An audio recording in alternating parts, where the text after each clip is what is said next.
आइए जानते हैं जेठ मास की दूसरी कथा। प्राचीन समय में एक महाराजा थे जिनका नाम राजा दक्ष था। वे धर्मात्मा, न्यायप्रिय और प्रजा का पालन करने वाले थे।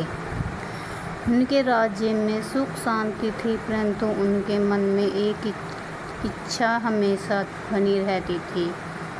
वो चाहते थे कि उनका कुल और अधिक महान बने तथा संसार में उनका यश फैल जाए, बड़े बड़े राज्यों में तक भी फैल जाए मेरा यश, मेरी ही जय जयकार हो।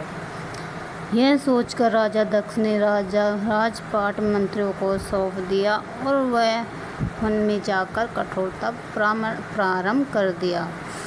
जेठ मास की समय था। सूर्य देव की प्रचंड गर्मी, तपती गर्मी, बहुत तेज धूप, आग पड़ रही थी। धरती भी तप रही थी गर्मी के कारण। पर राजा दक्ष अड़कर होकर भगवान का ध्यान करते रहे। वे प्रतिदिन स्नान कर उपवास रखते, जल का दान करते, ब्राह्मणों को भोजन कराते और भगवान विष्णु का नाम जपते रहे। कई वर्षों की कठिन तपस्या से तीनों लोग कांप उठे। अंत में प्रसन्न होकर भगवान विष्णु प्रकट हुए। उनके दर्शन पाकर राजा दक्ष ने दंडवत प्रणाम किया। भगवान बोले, हे दक्ष, मैं तुम्हारी तपस्या से प्रसन्न हूँ, वर मांगो।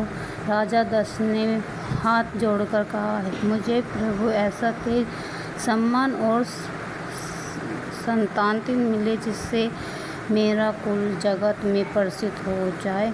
भगवान विष्णु